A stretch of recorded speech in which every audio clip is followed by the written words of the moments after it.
Boa noite a todas e a todos. Boa noite a todas e a todos. Boa noite a todas e a todos. Problemas técnicos a serem resolvidos. Pronto. Beleza, gente. Eu estou aqui dando o alô para vocês, mas também vou dar o alô para o pessoal que está nos acompanhando através do Periscope, tá? Então, essas palestras que eu estou fazendo estão chegando a várias partes do mundo a partir desse aplicativo. Eu até gostaria de saber quantas pessoas já têm esse aplicativo, Periscope. Pouca gente, né? Acho que tem muita gente que não conhece ainda o quanto ele é bacana. Então, aulas, palestras, papos, inclusive na semana que vem eu vou estar com um cientista que vai falar sobre filosofia e ciência. Amanhã eu vou estar com meu querido amigo Djalma Mota Argolo e a gente vai conversar sobre mitologia grega.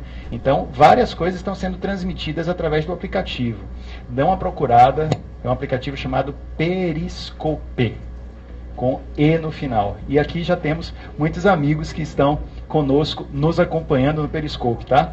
Então, é muito valioso você poder ter contato com todas essas coisas que estão acontecendo no mundo. A ideia do Periscope é aprenda um pouco o mundo a partir dos olhos de outras pessoas. Então, há aulas, palestras, pessoas que viajam e mostram coisas que elas estão vendo nas viagens. Então, é bem bacana. E a gente está usando aqui no Instituto para transmitir informações sobre PNL, mitologia, psicologia, filosofia. Então vale vocês conhecerem. Mais uma vez, minhas amigas e amigos, muito boa noite a todas e a todos. Beleza. Deixa eu só fechar aqui e a gente vai começar, tá bom? Vamos começar aqui.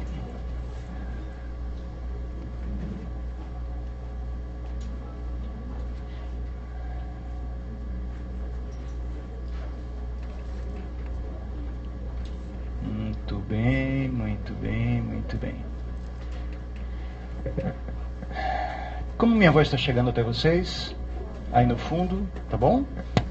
Bom, meus amigos, minhas amigas, esse nosso tema de hoje é um tema, digamos, bombástico para muitas pessoas. Porque nós estamos com uma série de palestras a respeito de autoestima, gostar de si mesmo. E nós começamos a investigar de que forma autoestima baixa ou autoestima elevada podem trazer repercussões para a vida nos nossos relacionamentos. É possível que nós notemos que pessoas com problemas relacionados à autoestima têm dificuldade nas relações? Será que se eu não gosto de mim, eu tenho condição de gostar de outras pessoas? Se eu não me respeito, eu tenho condição de respeitar outros seres humanos? Se eu não me valorizo, será que eu posso, com facilidade, valorizar outras pessoas? Vocês já se indagaram a respeito disso? De que maneira a autoestima pode afetar pessoas que estão conosco na vida? São companheiros, companheiras, são gente da nossa família, são pessoas numa relação de casal. E assim sendo, é muito interessante notar que repercussões existirão relacionadas com autoestima em todos os âmbitos da vida. Não poderia também deixar de ser no âmbito dos relacionamentos. Existe uma fala, um pensamento de um grande filósofo e psicólogo e psicanalista chamado Erich Fromm. E Erich Fromm, ele fala que o amor maduro diz: eu preciso de ti porque te amo. Essa é a fala do amor maduro. É a fala do amor que se planificou, que cresceu, que amadureceu.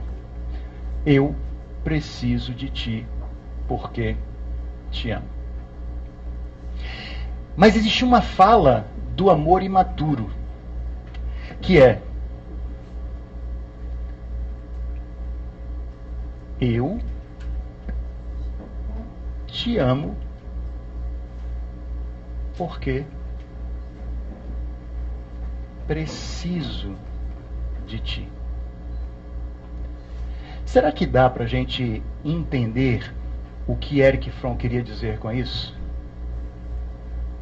Será que dá para a gente perceber que tipo de inversão existe na ideia de necessitar porque ama, que é diferente de amar porque necessita? Então, vou fazer aqui uma carinha do amor imaturo. Deixa eu ver como seria um amor imaturo. Bota bem tocinho e com o cabelo meio negociado. Bom, então, quando nós estamos enveredando neste caminho, é muito interessante notar que pode ser que haja uma série de pensamentos diversos a respeito das mesmas coisas. Então, o que eu vou trazer para vocês aqui é um pensamento ou um conhecimento, não é a verdade. Tá certo? Então, eu gosto muito de dizer para as pessoas que eu não estou sendo o detentor de todos os conhecimentos.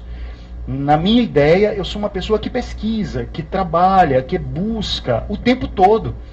Então, gosto muito de me apropriar de uma fala de um filósofo francês chamado Foucault, Michel Foucault, que dizia o seguinte, por favor, fiquem à vontade, por favor, que dizia o seguinte: é um engano achar que quando eu escrevo porque sei. Na verdade, quando eu escrevo um livro, eu escrevo aquilo que eu não sei. E no processo de escrever, eu vou construindo e desconstruindo um pensamento.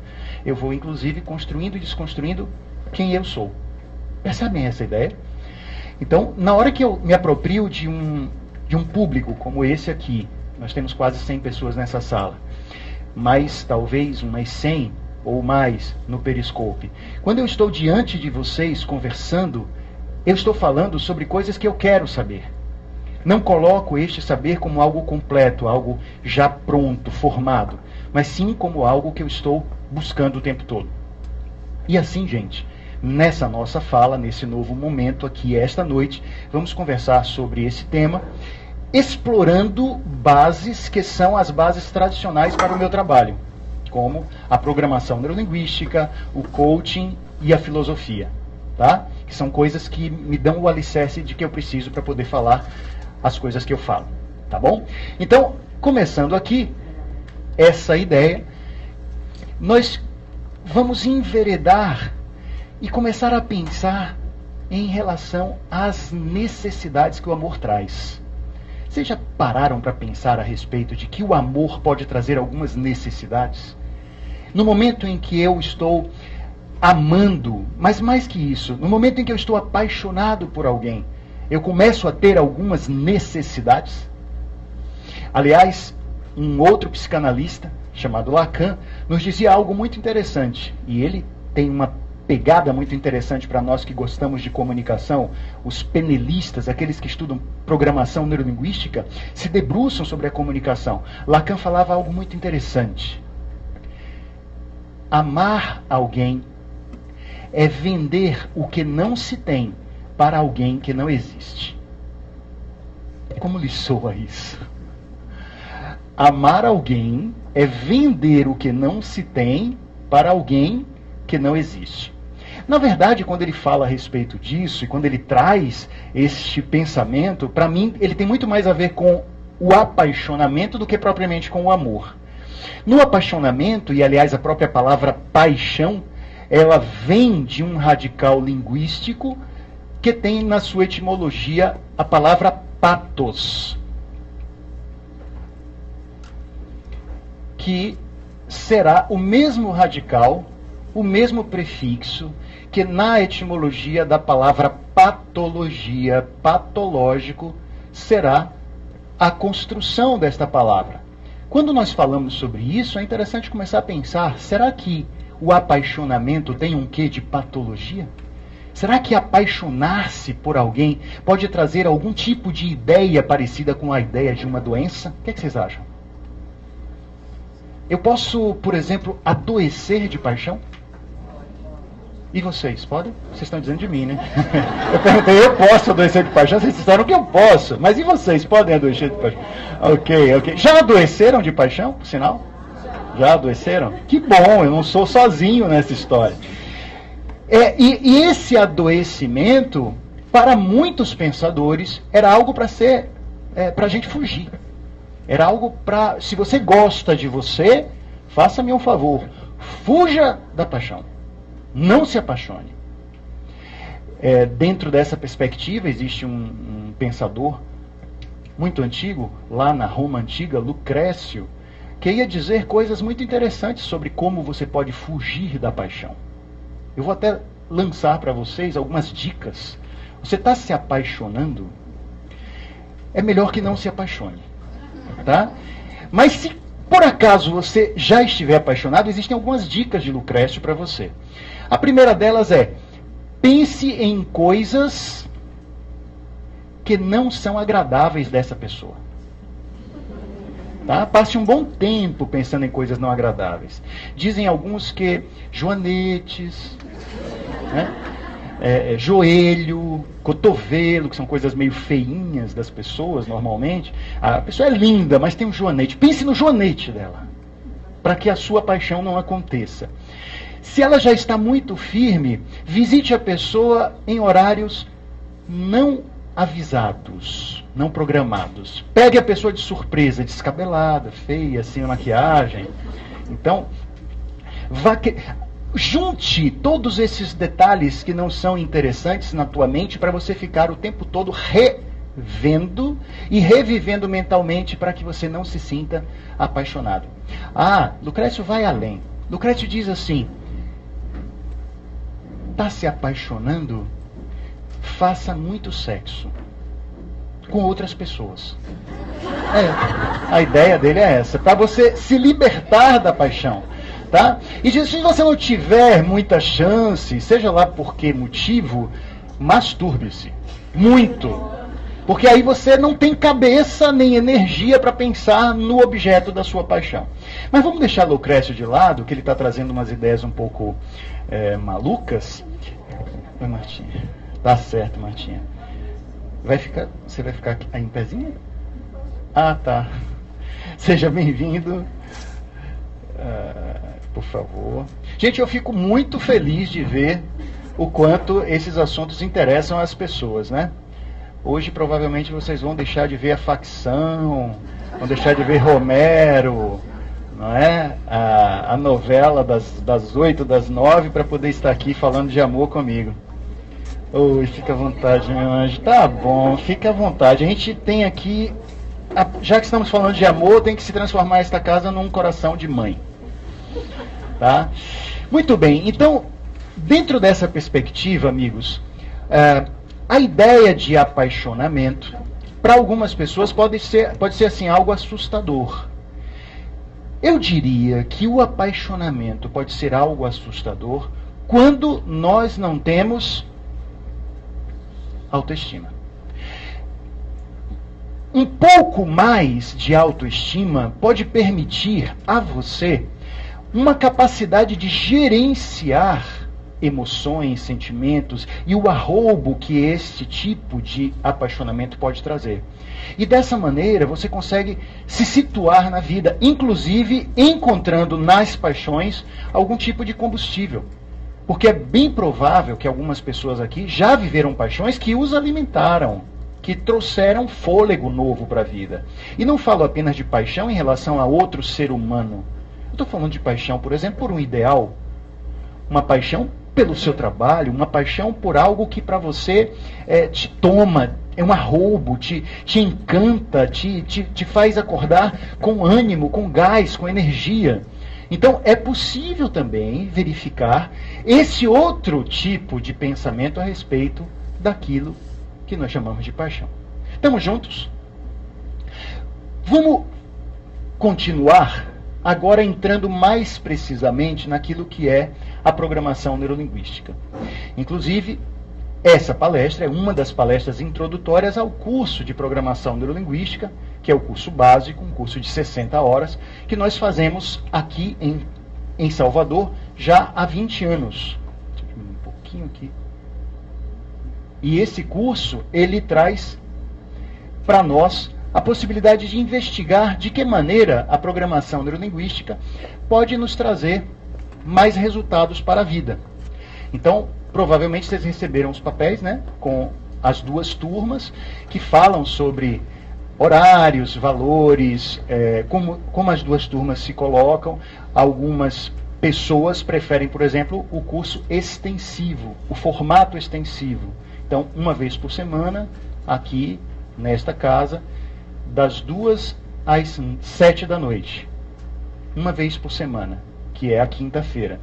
E a outra turma é a turma intensiva, é uma turma de uma semana. Da segunda ao domingo, você está aqui conosco das 8 às 18 e você fecha o seu curso. Que é uma turma muito boa para quem mora em outras cidades também. Que não tem como vir toda semana, vem uma vez só e faz o curso durante 7 dias. De qualquer forma, o que é que eu quero trazer? Porque talvez algumas pessoas aqui não saibam o que é PNL. Então, vamos ficar atentos a uma definição, tá? PNL é o estudo da estrutura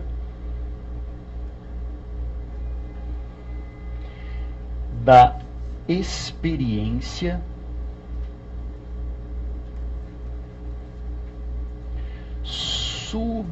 subjetiva humana.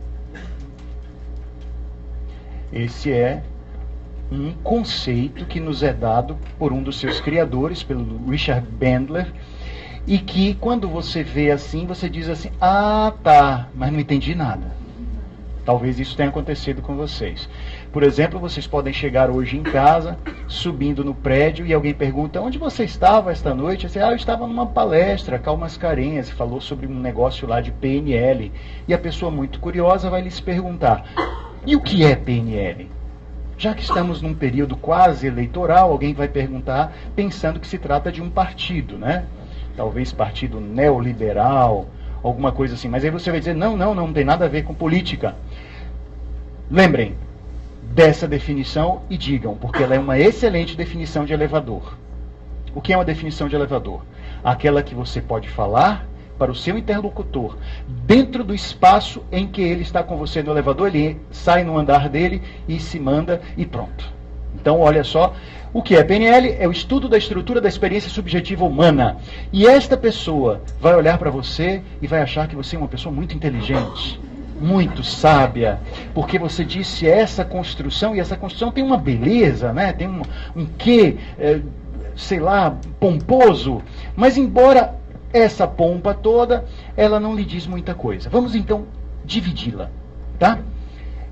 Experiência subjetiva humana.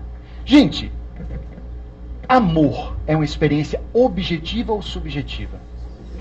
Absolutamente subjetiva. Aquilo que significa amor para mim pode não significar amor para outras pessoas. Aquilo que significa amor para mim pode ser amor de uma forma hoje e amanhã ser amor de uma forma totalmente diferente.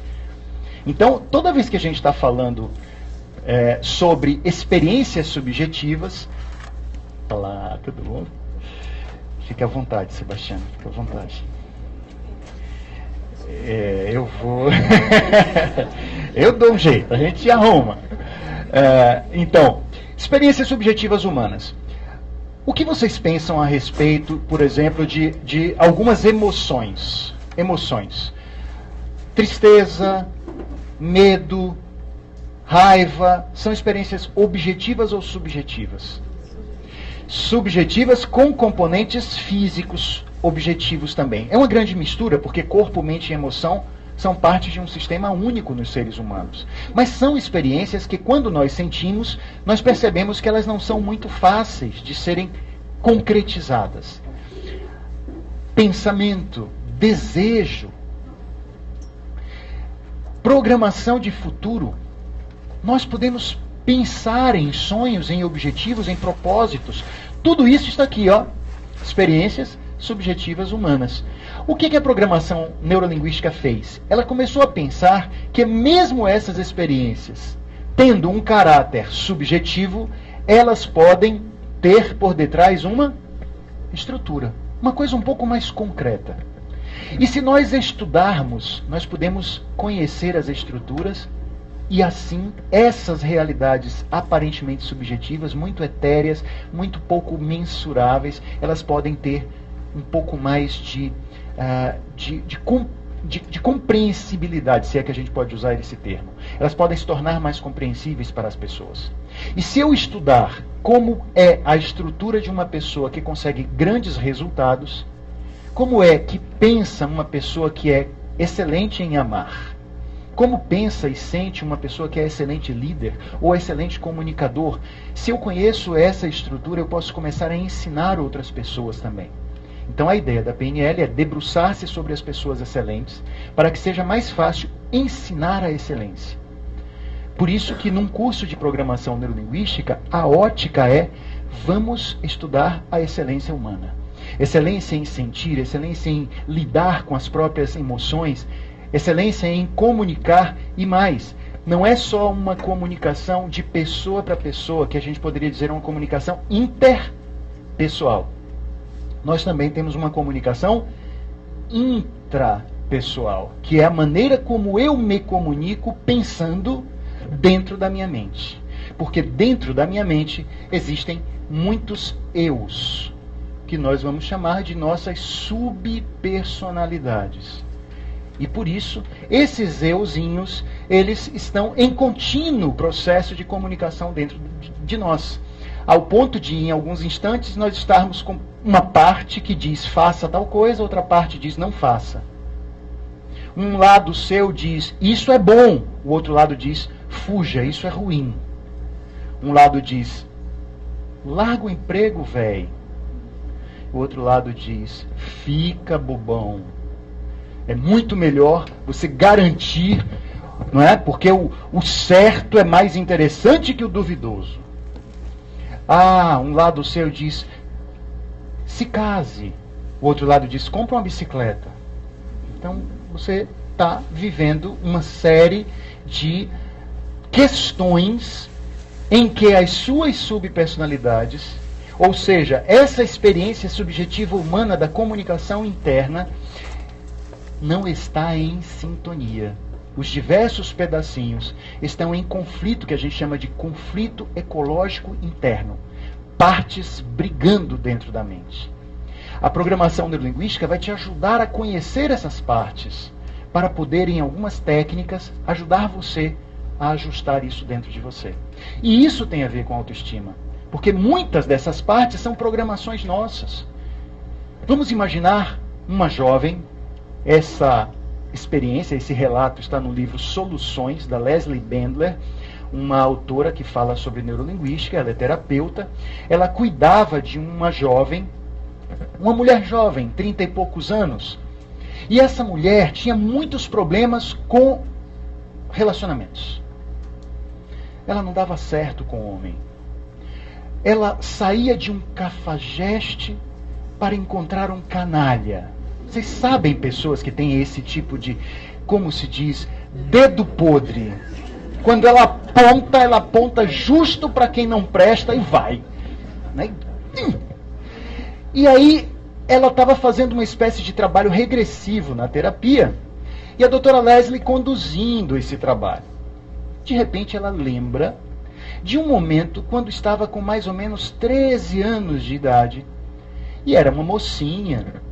Começava a mostrar características do seu desenvolvimento corporal de mulher, seios começando a crescer, o corpo começando a ficar com uma forma um pouco mais adulta.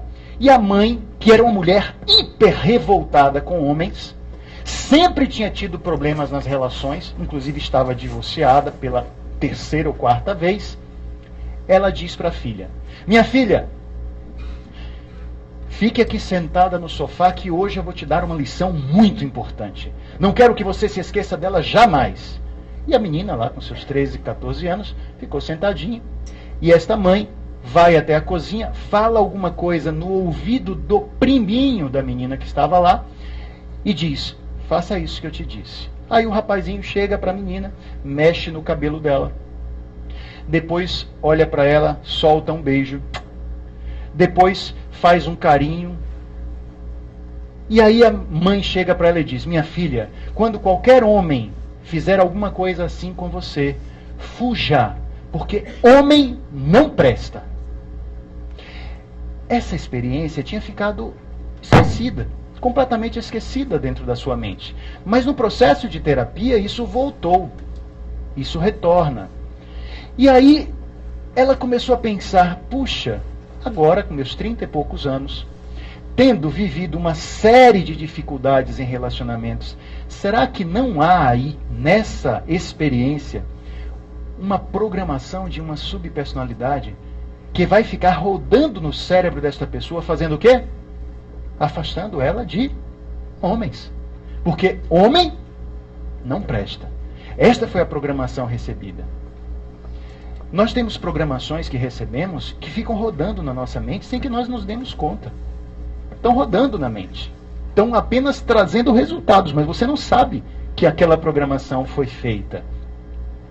E essa moça, por exemplo, ela pode ter um colega no trabalho que a corteja, que gosta dela, é um cara bem apessoado, um cara bacana, um cara trabalhador, honesto, cheio de qualidades.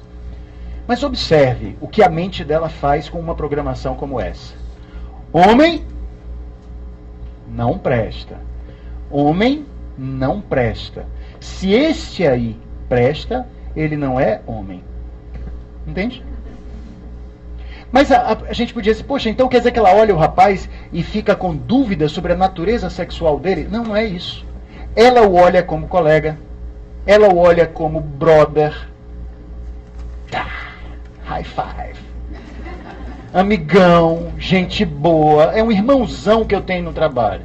Mas não olha como homem. Porque para ser homem precisa não prestar. E esse aí presta. Então ele não é homem. Mas quando ela vê um cafajeste, entende? Parece que tudo dentro dela, né, vira fogo puro. Aí a gente diz: nossa, quanto tempo nós vamos viver sendo apenas respostas a essas programações, enquanto elas ficarem pura e simplesmente na nossa inconsciência. Se nós temos muitas programações, e olha que nós temos inúmeras, porque desde que nós nascemos, nós vamos recebendo programações da vida. Programações sobre relacionamentos, programações sobre nós mesmos, programações sobre a vida, programações sobre tudo, inclusive sobre dinheiro. Quantas programações nós já tivemos, saindo um pouco da esfera dos relacionamentos e entrando na esfera profissional, do tipo: dinheiro não traz felicidade. Rico é desonesto. Dinheiro é sujo. Vocês já ouviram coisas assim? E a gente vai ouvindo esse tipo de coisa, a tal ponto de não começar mais a questionar. Não questiona mais, isso acaba se tornando o quê? Uma verdade. Assim como o homem não presta, assim como tantas e tantas outras coisas. Inclusive uma que é muito comum para nós brasileiros. Se temos sucesso, é preciso ter medo. Em outros lugares do mundo, programações socioculturais não têm esse caráter. Mas talvez aqui no nosso país nós temos uma situação sociocultural de começar a ter muito medo do sucesso que nós temos. Já perceberam isso? E de uma maneira geral, é importantíssimo trazer à tona essas programações. E assim, começar a perceber na vida que nós temos essas comunicações. Comunicação, colocar aqui, comunicação intrapessoal, comunicação interpessoal. A interpessoal, aquela que nós fazemos com outras pessoas. E a comunicação intrapessoal, aquela que nós temos conosco. Na interpessoal, amigos, existem duas grandes modalidades que tem muito a ver com os nossos relacionamentos. Uma delas é a comunicação interpessoal verbal. O que você fala ou o que você escreve para alguém. São as palavras ditas. Mas existe a comunicação interpessoal não verbal, que é tudo aquilo que você não diz, mas que você mostra com o seu corpo, com suas expressões faciais, com os seus olhares, com tom de voz, volume de voz. Vamos imaginar que eu dissesse para vocês algo do tipo: boa noite a todos. Estou muito feliz de ter vocês aqui hoje. É uma grande satisfação. E eu fico tão feliz, eu acho que a palestra vai ser uma palestra muito animada. Uma palestra divertida. Sejam bem-vindos e aproveitem. Minhas palavras eram congruentes ou incongruentes com o meu não verbal, gente? Totalmente incongruentes. E quando nós temos a incongruência na comunicação interpessoal, palavras dizem uma coisa, o não verbal diz outra coisa. O que é que vocês acham que o outro acredita como verdade? O verbal ou o não verbal? O não verbal. Não há como competir com o não verbal. Não há palavra bem organizada em termos linguísticos que possa competir com um não verbal incongruente. E por isso que em relacionamentos, se por acaso eu não estou bem comigo, se a minha autoestima é baixa, é muito provável que eu deixe vazar nas minhas comunicações determinados aspectos, como, por exemplo, ciúme e possessividade. Características muito naturais de pessoas que têm autoestima baixa. Eu tenho tão pouca confiança em mim mesmo que eu não sei nem por que essa pessoa está comigo. Ela não deve ser uma boa pessoa. Ela está comigo, não deve prestar, né? Então, por não achar que eu valho, que eu tenho realmente algo a oferecer a um outro ser humano, por desconfiar das minhas faculdades, das minhas potencialidades, do meu valor, eu começo a ter muito medo de perder o outro. E este medo de perder o outro pode fazer com que eu tenha atitudes, posturas que demonstrem possessividade e ciúme. Está fazendo sentido?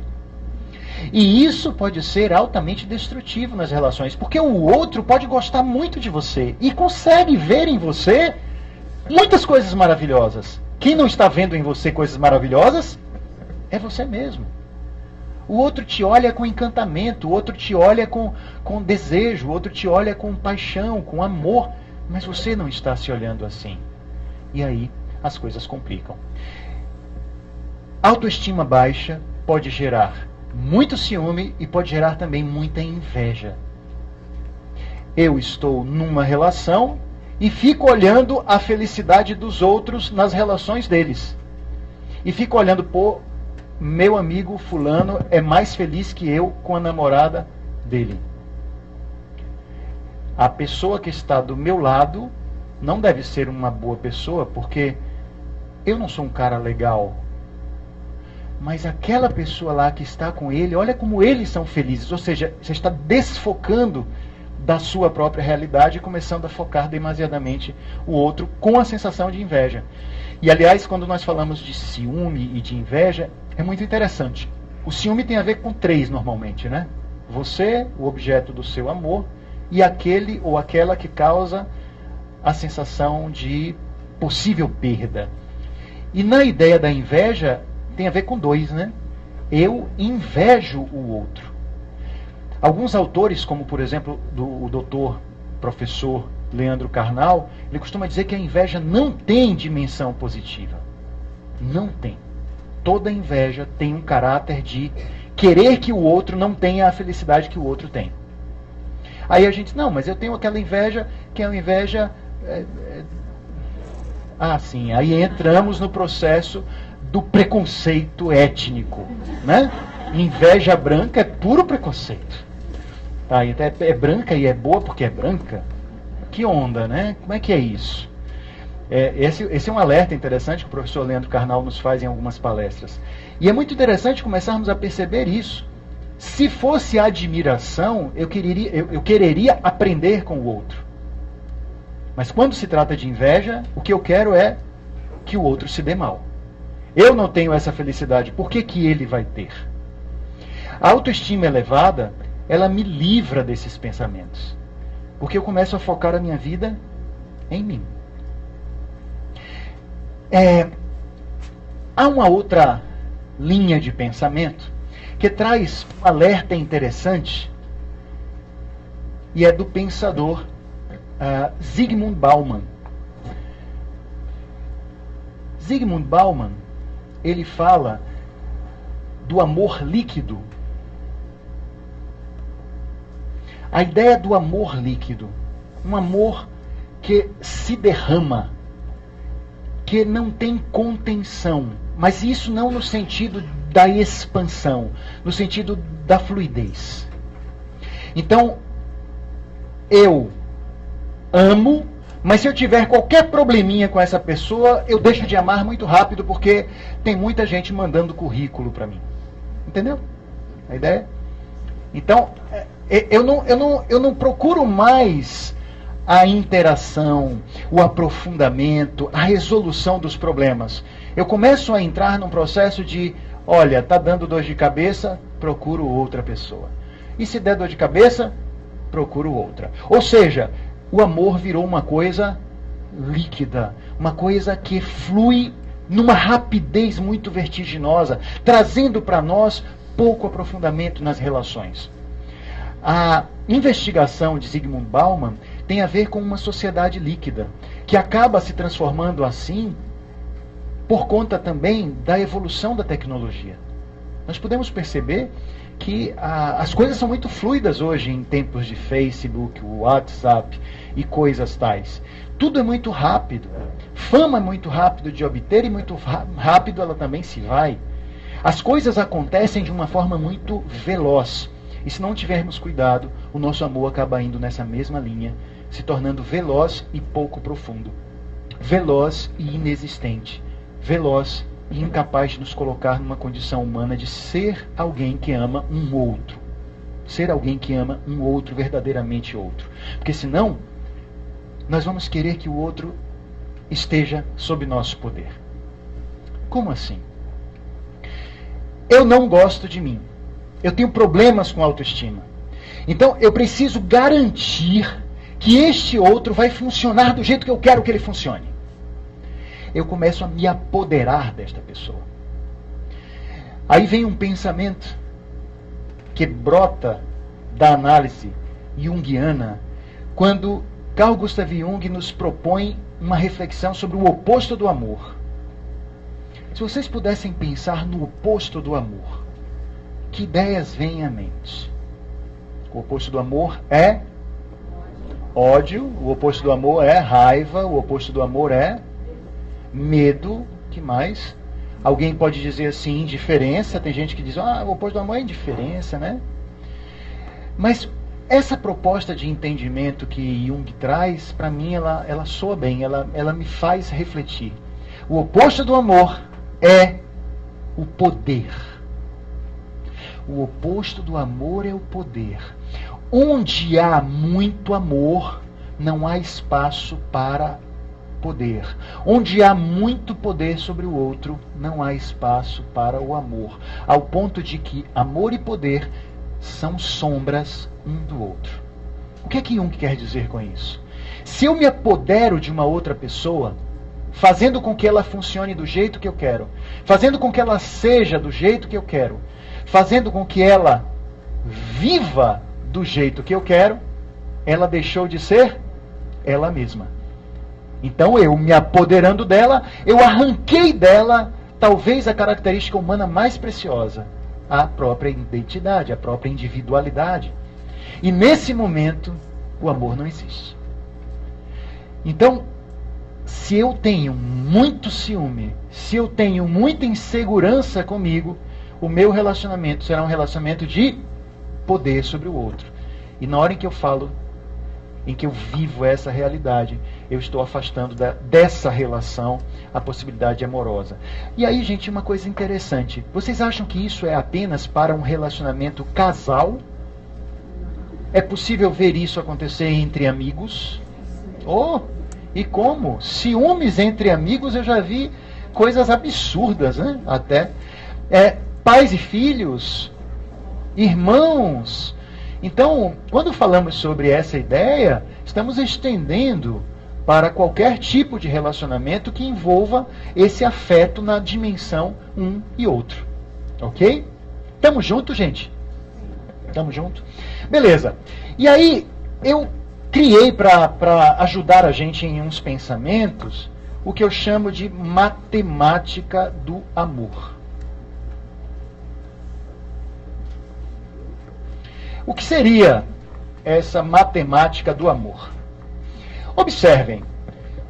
1 mais 1 igual a 1. O que é isso? Fulano está com seu par numa noite de lua cheia, olha para esta pessoa e diz: você está vendo a lua? Ela está se escondendo por detrás das nuvens com vergonha da sua beleza. Percebem esse? Você viu o brilho da lua no mar? Esta beleza toda essa beleza, não se compara a um instante dos meus olhos contemplando os seus. É fantástico. Oi, parou? Deixa eu ver aqui. A bateria é? Peraí. Deixa eu dar uma ajustada aqui. Justo nos momentos mais amorosos, né, gente? Resolveu. Deixa eu... Justo. Mas eu acho que não chegou a prejudicar ali, não. Deixa eu fazer aqui uma... um momento mais célere. Perdão, mais célebre do processo romântico. Aqui. Vamos ver. Pronto. Beleza. Muito bem.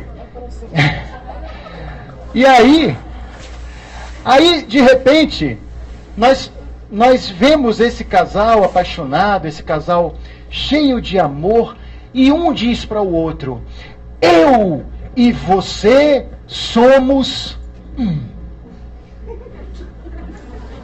Né? O que está acontecendo nesse momento? Matemática do amor, inicialmente aqui. 1 mais 1 igual a 1. Gente, é lindo de se ouvir no cangote. É lindo, sabe, de se dizer uma coisa como essa. Desde que haja um pouco de maturidade de um lado e do outro, para saber que isso é uma expressão romântica que não pode ter um embasamento próprio de realidade. Porque se eu digo que 1 mais 1 é igual a 1, eu e você somos 1, alguém está se perdendo. E é muito comum ver relacionamentos em que eu tenho tanto medo por conta da minha autoestima baixa de que o outro não esteja mais comigo, que aí vai acontecer o quê? O meu ciúme, a minha possessividade fazem com que o outro deixe de ser ele. A outra pessoa não tem mais os amigos que tem. A outra pessoa não tem mais os prazeres que tem. Ela não pode ter prazer algum desde que esteja longe de mim. Ela só pode ter prazeres, divertimento, contato com pessoas se eu estiver perto. O outro está se perdendo. O outro está deixando de pensar do jeito que pensava, de viver do jeito que vivia, porque nós estamos esquecendo que o outro era um outro já antes de eu chegar na vida dele ou dela. Então, se nós não tivermos muita capacidade de gostar de nós e de confiar em nós, nós começamos a interferir na vida do outro a esse ponto. E ele vai se perdendo. Outra matemática. 1 mais 1 igual a 2. que é isso? Cal, mas não é isso mesmo? Não, em se tratando de relacionamento humano, 1 mais 1 igual a 2 significa que no momento em que nos conhecemos e no momento em que começamos a nos relacionar, ninguém cresceu. Continuamos igualzinho a como éramos. Embora eu não ache que isso é possível, porque seres humanos afetam seres humanos, a ideia é metafórica. A ideia é de duas pessoas que se acomodaram. Duas pessoas que não começam a olhar horizontes maiores. E é possível perceber gente assim, que no momento em que encontra o outro, esquece de tudo, como se a vida fosse pura e simplesmente o ideal do afeto romântico. Já entenderam? Viram pessoas que vivem coisas assim? Não importa mais nada, não cresço mais, não busco mais, não me agiganto, não procuro conhecer coisas novas, porque eu tenho ela, ou eu tenho ele, e aí isso me basta. Então é o 1 mais 1 igual a 2. Eu chamo a primeira matemática de a matemática do amor embriagado. Né? Você está na embriaguez da paixão e você imagina que 1 e 1 são, na verdade, 1 e 1 é 2. Ou não, é 1. 1 e 1 é 1. Ok? Aliás, quando a gente está embriagado, a gente olha um dedo e vê 2 mesmo, né? Tá? Esse segundo, 1 mais 1 igual a 2, é a matemática do amor acomodado. Matemática do amor acomodado. Ó, estou aqui com o meu aquecedor de costela, resolvi minha vida. Não quero mais nada, não me agiganto, não cresço, não busco. E esse terceiro, 1 mais 1 maior que 2,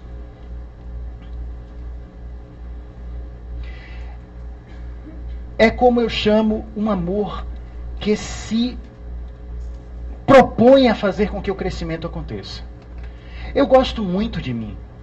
E quando eu estou com meu par, eu me sinto animado a crescer. Eu me sinto animado a viver de uma forma mais plena. Essa é a matemática do amor plenificado. E isso aqui poderia nos levar também para uma reflexão a respeito de lá na Grécia Antiga, um livro escrito por Platão chamado O Banquete, onde ele narra o encontro de Sócrates com muitos pensadores, artistas, poetas. E nesse encontro de Sócrates com filósofos, com pensadores, ele tem um diálogo com Aristófanes, que lhe fala a respeito de um mito, que é o mito das almas gêmeas, no livro O Banquete de Platão. E aí eu tenho até curiosidade de sempre perguntar, quantas pessoas aqui acreditam na alma gêmea? Eu vou encontrar minha alma gêmea, eu já encontrei minha alma gêmea. Olha, eu estou buscando, ela está em algum lugar. Tem gente que diz, eu já encontrei e não largo, né? Já encontrei. E essa pessoa também olha para mim e diz que eu sou a alma gêmea. Então, até que o número foi bem pequeno, né? Gente, eu acho bonito esse mito. Eu não estou dizendo que ele é ruim. Eu só acho que a gente pode relativizar a ideia. Por que relativizar a ideia?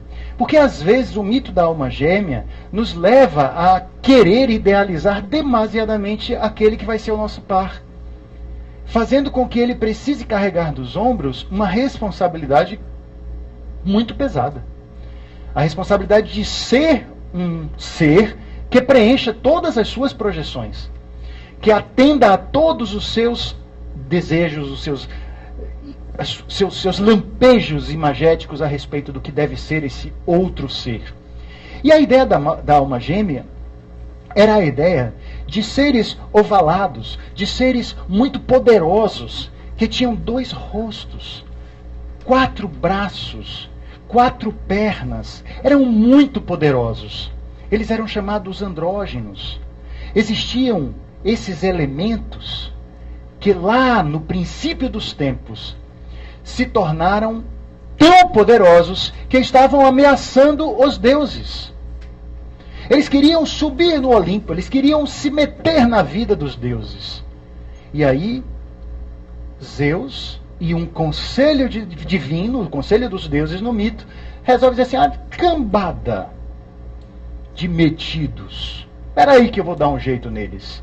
E aí os divide exatamente no meio.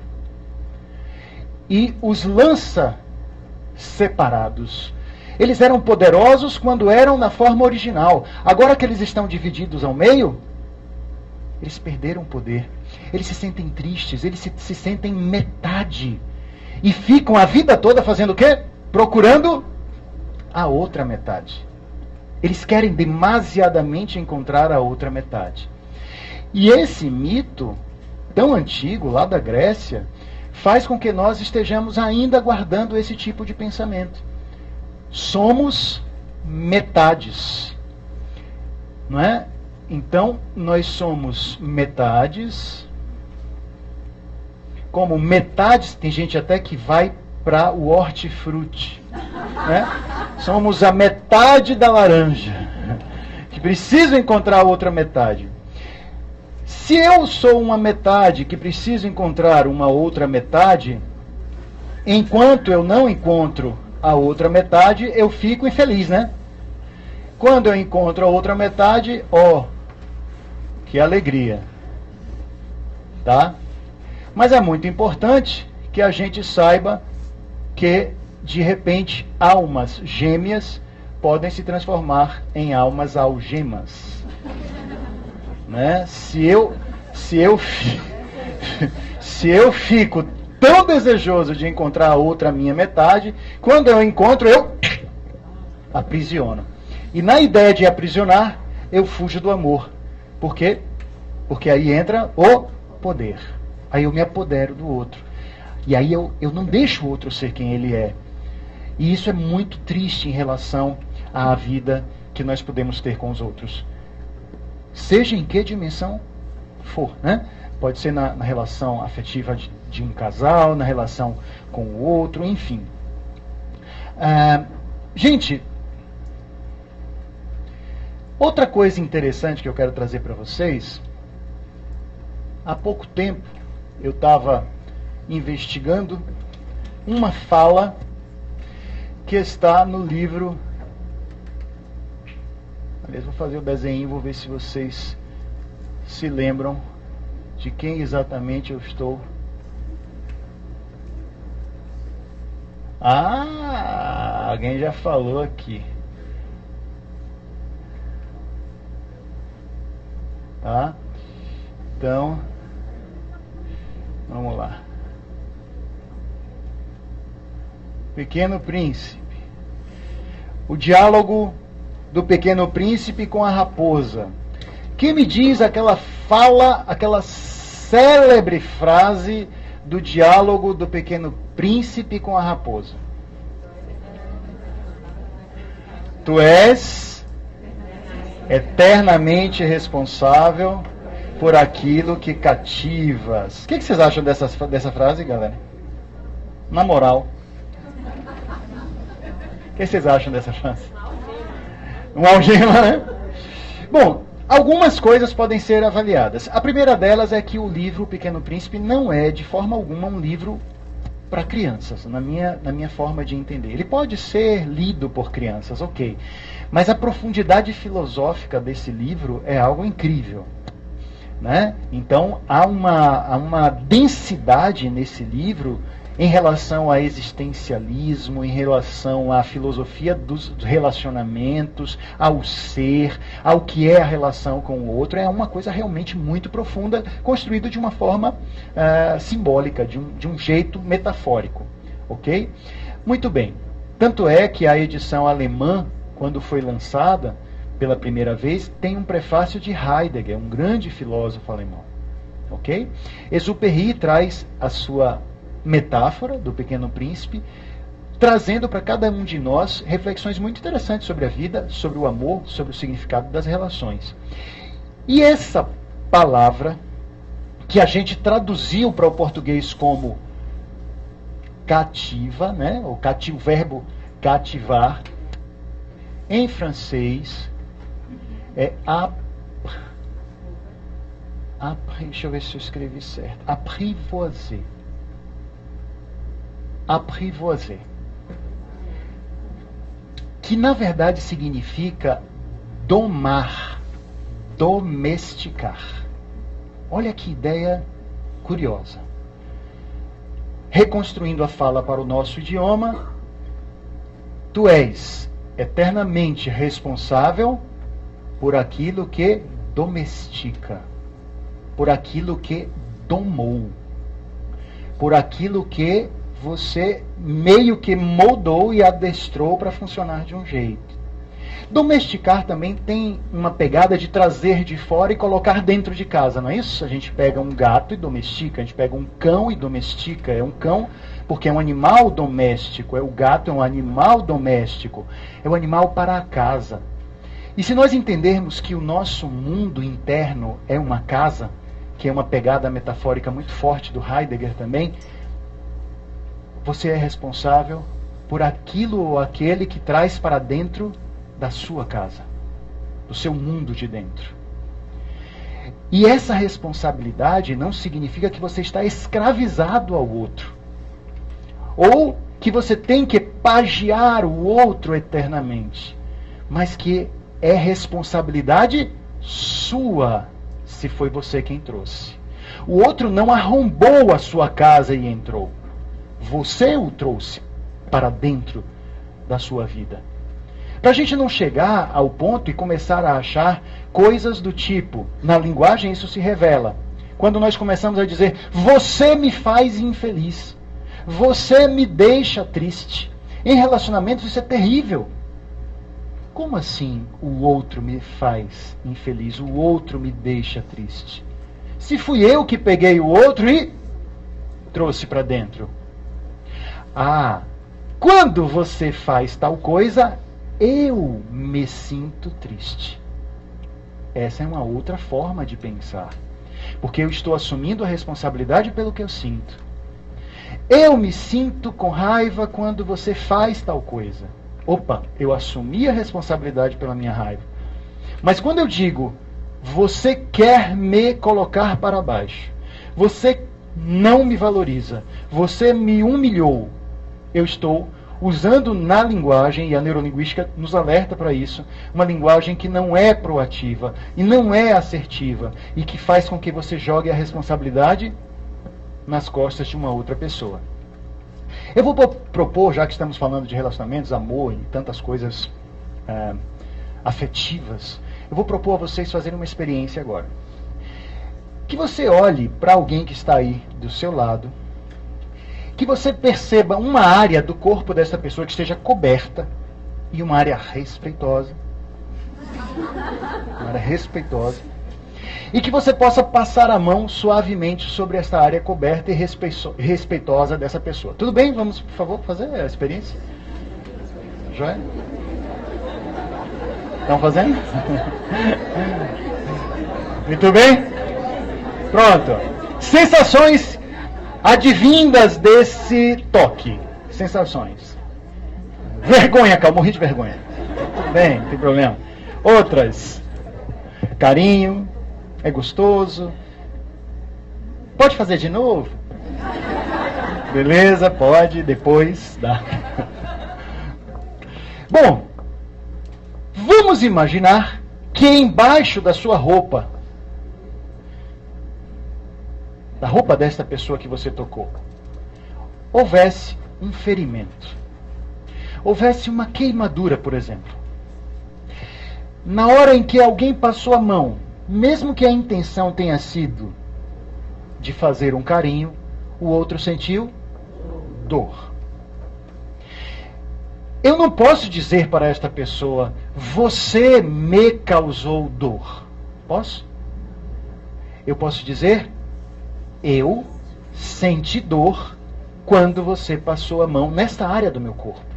Porque nesta área eu tenho uma ferida que é minha. Quantos de nós somos feridentos, gente? Quantos de nós temos várias feridas psíquicas em nossas experiências subjetivas? Porque dentro da experiência subjetiva humana tem as nossas feridas. Existem as nossas feridas. E talvez o mais interessante não seja viver agora nas relações acusando os outros de que eles estão nos provocando dor, mas talvez um processo de autoconhecimento suficiente para que eu descubra quais são as minhas feridas. Quais são as minhas feridas? Para que eu possa curá-las.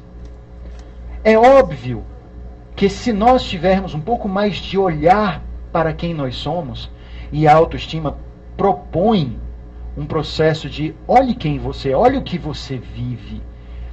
Mesmo sabendo que a palavra autoconhecimento é uma palavra capciosa, porque eu posso me conhecer hoje e amanhã eu sou uma pessoa nova, uma pessoa diferente. Então é um processo que nunca tem fim, né? Processo de, eu me conheço. Peraí, eu me conheço um pouco hoje. Mas como dizia Heráclito, pensador, né, pré-socrático, embora eu não goste muito dessa expressão pré-socrático, mas ele é um pensador que lá atrás na Grécia estava nos dizendo que o mesmo homem não coloca os pés no mesmo rio duas vezes. Porque quando ele coloca os pés no rio, ele já é diferente e o rio também já é diferente. Então, nós mudamos o tempo todo. Agora, se eu tenho muito medo de olhar para mim mesmo, de olhar as coisinhas que eu tenho lá dentro, eu acabo começando a complicar os meus relacionamentos. Porque eu tenho muita coisa feinha dentro de mim também. Ou que eu acho feia. Que eu não gosto de olhar. E por causa de não gostar de olhar algumas feridas, elas não se fecham. Eu não as procuro para dar o remédio que elas precisam.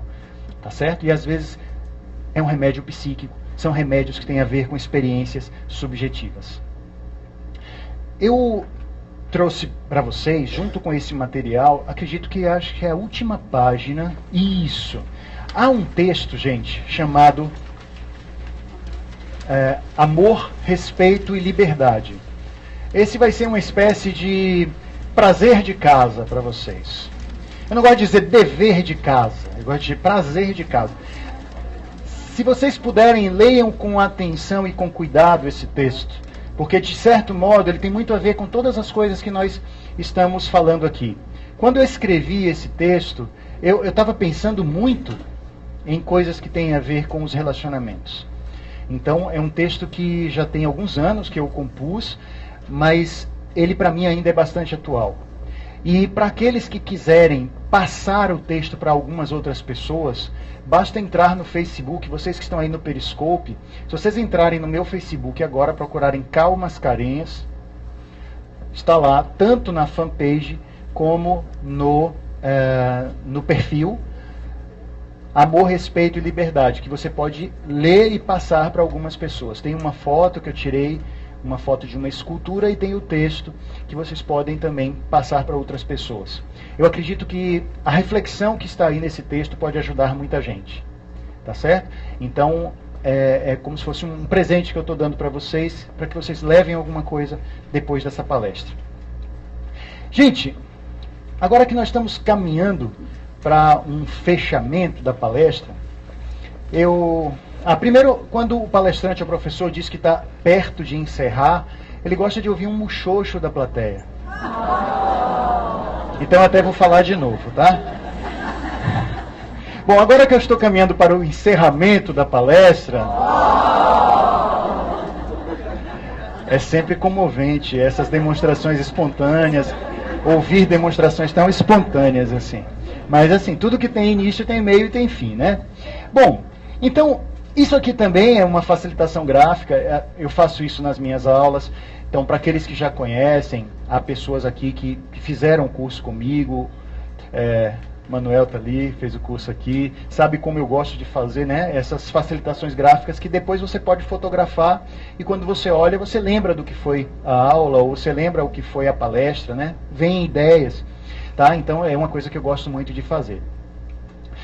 E uma coisa que eu quero trazer para vocês agora como uma espécie de fechamento tem a ver com algumas perspectivas interessantes a respeito de combinações de experiências subjetivas quando nós temos o amor.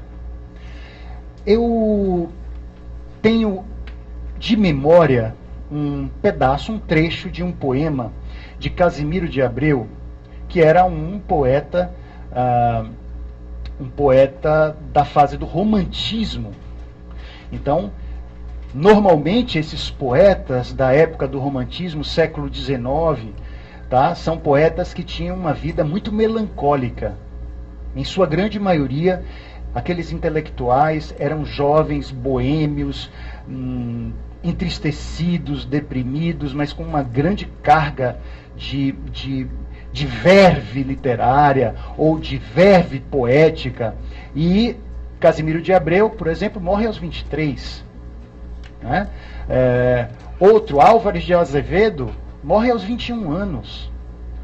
Pessoas lá do século XIX que vão seguindo também posicionamentos psicológicos e de forma de viver de Byron, que na Inglaterra também morreu muito jovem, aos 20 e poucos anos. Quer dizer, esses poetas carregavam uma densidade muito forte relacionada com a dor de amar.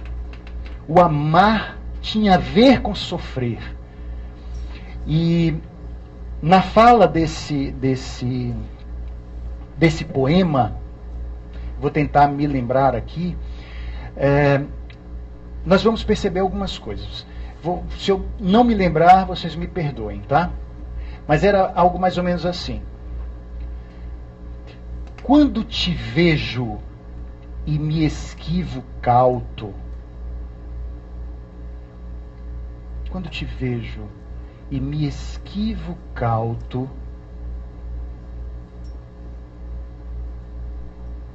não lembrei. Acho que vou ter que consultar os universitários. Sim. Quando te vejo e me esquivo cauto, da luz de fogo que te cerca, ó bela, dizes contigo, murmurando amores. Meu Deus, que gelo, que frieza aquela! Como te enganas, meu amor é chama que se alimenta do voraz segredo. E se te fujo, é porque te adoro, louco. És bela, sou moço. Tens amor e eu medo. É um poema muito longo, não vou nem arriscar lançar o resto, já me atrapalhei no início. Mas o título desse poema de Casimiro de Abreu é Amor e Medo. Amor e Medo. E uma coisa interessante neste poema é ele falar dessa relação, né? E quando eu comecei a pensar sobre aspectos que têm a ver com vida, com o outro, etc., e não apenas para relacionamentos de casal, tá? Eu vejo muito medo. Cheguei a listar. Eu cheguei a começar a fazer uma espécie de lista de possíveis medos relacionados com o amor. Coloquei aqui esse morceguinho. E não vou anotar ali, mas eu vou dizer para vocês os medos que me vieram à cabeça. Um medo de amor. Perder a liberdade. Se eu amo e se eu me apaixono, eu perco a minha liberdade. Existe aí? É forte esse medo? O medo do amor. Medo do compromisso. Medo da ideia de que se eu estou com o outro, existe um compromisso agora que nos une. E para muita gente isso assusta. Medo da rotina. É um medo do amor. Tem gente que acha que na relação, na convivência, as coisas ficam rotineiras. E aí eu pergunto, é sempre assim? Talvez haja uma rotina de ser solteiro que pode ser muito pior do que a rotina de estar com alguém. Então, a rotina não é algo que está sempre quando o amor existe. A rotina pode estar na ausência do amor também. Bem como, se eu não quero compromisso, eu posso estar vivendo a ideia do amor imaturo. Né? Eu não tenho maturidade para ter compromisso, como se a vida não fosse colocar para nós compromisso o tempo todo. Se eu estou trabalhando, eu não estou fazendo um compromisso com a vida?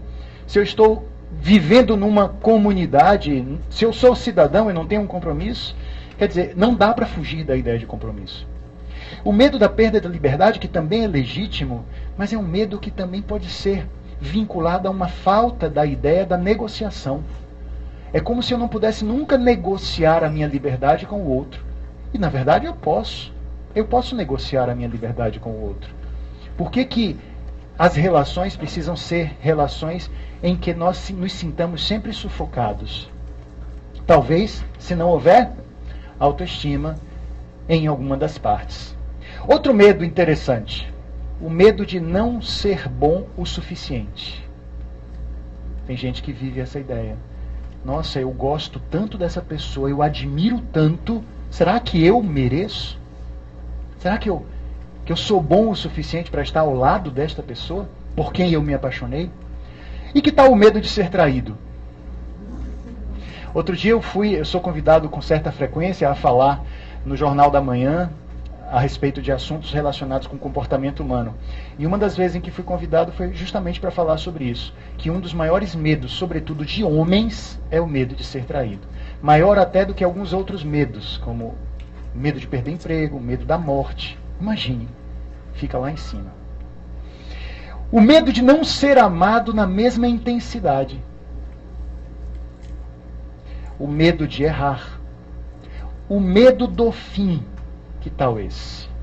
Eu nem quero entrar na relação porque eu estou com medo que acabe. Né? E aí eu não começo. Esse é um medo terrível, um medo que paralisa, que não deixa você experimentar. Como se houvesse uma obrigatoriedade de que as coisas que começassem tivessem que ser eternas. Nós não somos eternos. Né? O medo de magoar, o medo de ser magoado. E que tal o medo de ser feliz? Eu já ouvi uma vez uma pessoa me dizendo assim: Cal, está tudo dando certo na minha vida, eu estou tão feliz, eu acho que eu estou perto de morrer.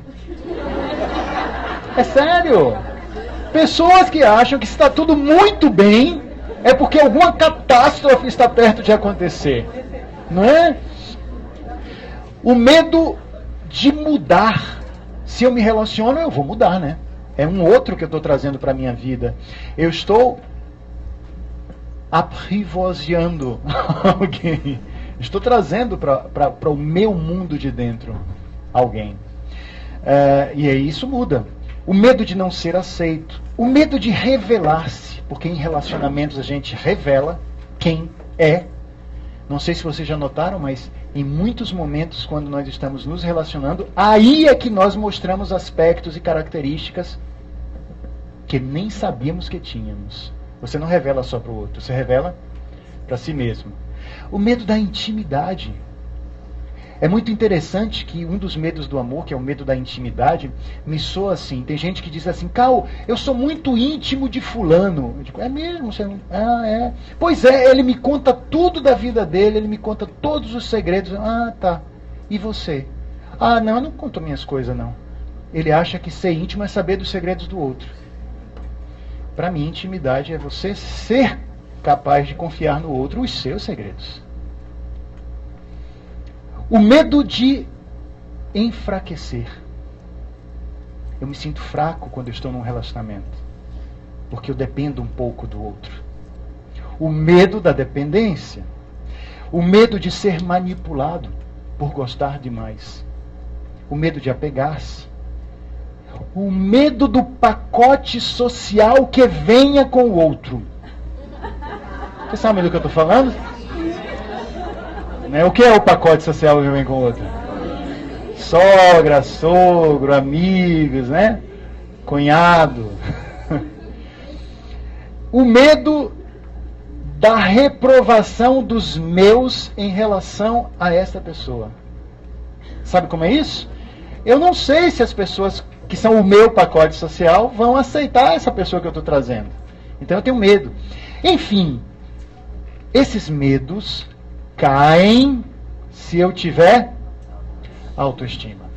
Esses medos perdem um pouco a força se eu tiver condição de me gostar. Porque eu me gostando, terei muito mais chance de gostar de um outro ser humano. E para a gente realmente fechar, há Agora foi espontâneo. Agora realmente foi espontâneo. Vou falar para vocês também uma coisa, ó. calmascarinhas.com.br é o site onde estão várias informações sobre o curso. Só para vocês terem uma ideia, quem se inscreve hoje em uma palestra aberta tem uma série de mimos, além de um desconto, né, que vocês recebem. Vocês têm... cadê o negócio? Acho que está aqui. Vocês têm 2 palestras em áudio gravadas, uma de autoestima, uma de motivação. Vocês recebem uma gravura, que é essa aqui, uma gravura que eu fiz, tá? É aquela que está ali emoldurada, você recebe assim, sem moldura, logicamente. Que é uma gravura que eu chamo de Árvore dos Sentimentos. A minha ideia quando eu fiz essa ilustração foi de que a gente pode passar pela vida plantando amor, sentimento, né? Onde quer que a gente esteja. Então, é uma gravura que eu acho ela bem cheia de energia e eu gosto de presentear os meus alunos com ela, tá? Então, você recebe, além do material, os dois CDs com áudio, a gravura e o desconto, tá bom, gente? Sim, e vocês recebem um conjunto de vídeos que eu gravei chamado PNL Plus. É como se fosse um curso com vários vídeos. Tem mais de 30 vídeos com aulas, mini-aulas, palestras, uma série de coisas para que você possa também ver em casa, mostrar para outras pessoas coisas que vocês acham que são valiosas, não só para você, mas para aqueles que vocês amam, né? Então, é um material em áudio e vídeo, material interessante. Tem algumas meditações, tem algumas palestras, tem vídeos, tem uma série de coisas. Um conjunto muito interessante que vocês também levam para casa, ok? Então, depois que vocês saírem daqui, se já tiverem condição de escolher, né, a turma que para você é a melhor, vocês podem tirar dúvidas com minha sócia, Marta, ou com a Anice, que faz parte da equipe, o pessoal, para poder atender vocês. Mas eu queria fechar nosso contato hoje trazendo para vocês uma metáfora, uma história que para mim é muito tocante, que é A Menina e o Pássaro Encantado, do Rubem Alves. Esse grande escritor brasileiro que nos deixou faz pouco tempo, nos deu uma pérola do entendimento, como se fosse uma história para crianças. Mas, na verdade, essa história, para mim, é para crianças de todas as idades. Era uma vez uma menina, muito rica, morava num imenso castelo. Tudo aquilo que ela queria, ela obtinha, porque os seus pais faziam questão de lhe dar tudo aquilo com que ela sonhasse. Mas de todas as coisas que a menina possuía, nada lhe dava maior felicidade do que o seu pássaro encantado. Era um pássaro mágico que vivia solto, mas de tempos em tempos ele aparecia no balcão da sacada da menina para conversar com ela. Sim, era um pássaro que falava. E ele chegava com uma plumagem nas cores dos últimos lugares que ele havia visitado. Um dia ele chegou com a plumagem verdejante e conversou com a menina e falou sobre a floresta belíssima que ele havia visitado, outros animais que tinha conhecido, a pujança de flores e árvores frondosas que ele havia podido contemplar. E aí, depois de conversar com ela, depois de receber os carinhos dela, o pássaro dizia: menina, agora é o meu momento de ir embora. E a menina dizia: não vá, pássaro, fique, não vá, fique. Mas ele dizia: menina, eu preciso ir, depois eu volto. E assim fazia. No outro dia ele chegou com a plumagem muito avermelhada e ele começou a conversar com ela sobre os lugares quentes que havia visitado. Eram lugares com a terra crestada pelo sol, rachada, onde as pessoas viviam dificuldades muito grandes, mas que eram muito solidárias e amorosas umas com as outras. E contou histórias daquele lugar e depois disse: menina, agora eu preciso ir embora. E a menina mais uma vez falou: não vá, pássaro, fique, não vá, fique. E ele disse: menina, eu preciso ir, bater minhas asas, conhecer o mundo, mas depois eu volto.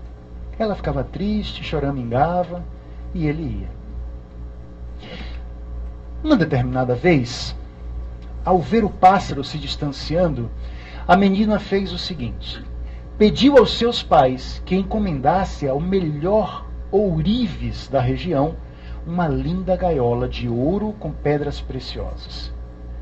Que encomendassem aquela jaula, porque ela ia colocar o pássaro ali dentro. E assim foi feito. Os seus pais lhe deram a tal da jaula, uma gaiola de extrema beleza. E a menina colocou perto do balcão.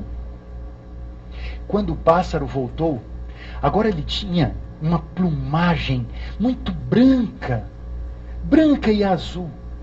E ele falou sobre lugares muito frios onde ele havia estado, a beleza dos polos, a beleza da neve a cair, o sol que refletia no branco da neve. E ele estava tão entretido falando sobre a sua viagem, que nem viu quando a menina trouxe a gaiola para mais perto e empurrou-o para dentro, trancando em seguida a porta. O pássaro ficou muito assustado, ele nunca esperava que uma coisa como aquela pudesse acontecer. E a menina disse: pássaro, eu te amo, e você me ama também. Olha que maravilha será a nossa vida. Você ficará aqui perto de mim. Eu lhe darei a água mais fresca, mais pura, as mais deliciosas frutas do reino. E você poderá ficar comigo, e eu cantarei para você, e você cantará para mim, e conversaremos. Nossa vida será muito feliz. O pássaro calou. E durante os dias que se seguiram, a sua plumagem começou a ter uma coloração acinzentada, triste e feia. Os seus olhos eram voltados para baixo. Ele não falava, não mais cantava, não comia. E a menina começou a se preocupar ao ver que durante dias e dias e dias a situação era idêntica, até que, temendo pela saúde ou pela própria vida do pássaro, ela resolveu abrir de novo a gaiola. E assim ele voou. E quando ele voou, ele foi ascendendo, chegando perto do céu, e as suas plumas começaram a adquirir uma cor azul muito intensa e bonita. E de lá de cima ele gritou: menina, o amor também se alimenta de saudade. E voou e deixou a menina a pensar. E ali dentro do seu coração, ela sabia que o seu amor continuava e que também era feliz enquanto esperava ele voltar. Um dia ele voltará. E talvez o bom seja, ele voltará porque está livre. Meus amigos, muito obrigado por essa noite. Obrigado. Espero que vocês tenham gostado.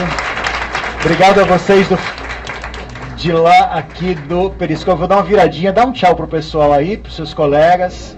Aí, os seus colegas, ó. Opa! Beleza. Gente, muito obrigado por tudo. Obrigado a vocês. Quem quiser mais informações sobre o curso, basta procurar. E nos vemos em breve. Obrigado, gente.